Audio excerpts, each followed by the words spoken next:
ভাতের প্লেটে চুল কিসের আলামত? জানলে আপনি অবাক হয়ে যাবেন। অনেক পুরুষই ভাতের প্লেটে চুল দেখলে ক্ষিপ্ত হয়ে ওঠেন, এমনকি স্ত্রীর ওপর হামলা করার মতো অবস্থাও হয়ে পড়ে। কিন্তু এই রাগের পেছনে আসল কারণ কি? মনে রাখতে হবে, কোনো স্ত্রী ইচ্ছাকৃতভাবে খাবারের চুল দেয় না। এই ঘটনার পেছনে অনেক গভীর কারণ লুকিয়ে থাকতে পারে। আপনি কি কখনো ভেবে দেখেছেন খাবারের চুল আসার আসল কারণটা কি?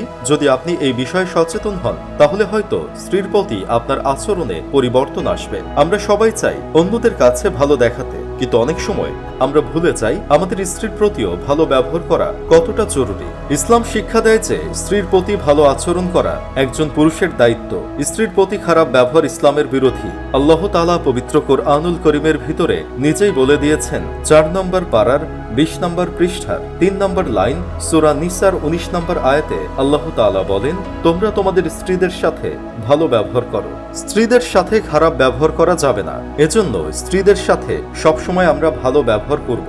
খাবারের চুল পাওয়া অনেকেই ঘৃণা করেন, কিন্তু কিছু ধর্মীয় বিশ্বাসে একে শুভ লক্ষণ হিসেবে দেখা হয়। এই বিশ্বাস অনুসারে খাবারের চুল পাওয়া পরিবারের রিজিকের বরকত বাড়ার ইঙ্গিত দেয়। অর্থাৎ আল্লাহ তাআলা তাদের প্রচুর রিজিক দান করবেন, ফলে পরিবারের সদস্যদের আর রিজিকের চিন্তা করতে হবে না। আল্লাহ তাআলা তাদের ঘরে সুখ শান্তি বরকত দান করবেন। বিশেষ করে স্বামীর উচিত স্ত্রীর প্রতি ভালো ব্যবহার করা, এতে পরিবারে আরো বেশি বরকত আসে।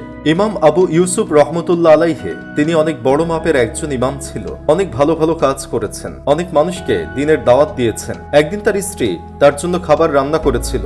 খাবার রান্না করার পরে তিনি সেই খাবারটা খেলেন। গোস্ত আর রুটি এবং গোস্ত যখন খেলেন, খাওয়ার পরে বলেছেন, আলহামদুলিল্লাহ, খুব ভালো হয়েছে। ইমাম আবু ইউসুফ রহমতুল্লাহ আলাইহের স্ত্রী চিন্তা করলেন, আমার স্বামী প্রশংসা করলো, দেখি খাবারটা খেয়ে কি অবস্থা। তিনি যখন খাবারটা খাওয়া শুরু করলেন, দেখলেন রুটিতে একটুও লবণ দেওয়া হয়নি। রুটিতে লবণের অভাব বুঝতে পেরে তিনি ভাবলেন হয়তো ঝোলের স্বাদ বেশি থাকবে, কিন্তু ঝোল চেখে দেখার পর তিনি হতভম্ব হয়ে গেলেন।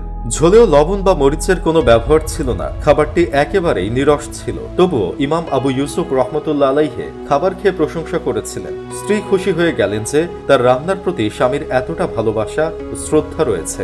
ইমাম আবু ইউসুফ রহমতুল্লাহ আলাইহি যখন দুনিয়া থেকে বিদায় নিলেন, তার শাগরেদ তাকে স্বপ্ন দেখলেন। স্বপ্ন দেখার পরে তাকে জিজ্ঞেস করলেন, হুজুর, আপনার সাথে আল্লাহ তাআলা কেমন ব্যবহার করেছেন? ইমাম আবু ইউসুফ রহমতুল্লাহ আলাইহি বলেন, আমি তো দুনিয়াতে অনেক ভালো কাজ করেছি।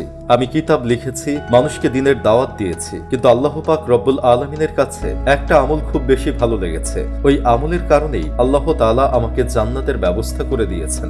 ওই একটা আমলই হচ্ছে, আমার স্ত্রী একদিন রান্না করেছিল, ভালো হয়নি। আমি বলেছিলাম ভালো হয়েছে, স্ত্রীর প্রশংসা করেছি, স্ত্রী খুশি হয়ে গিয়েছে। এই ছোট্ট একটি আমল, এই আমল আল্লাহ তাআলার কাছে এত ভালো লেগেছে যে আল্লাহ তাআলা আমার জন্য কবরটা জান্নাতের বাগান বানিয়ে দিয়েছেন। সুবহানাল্লাহ।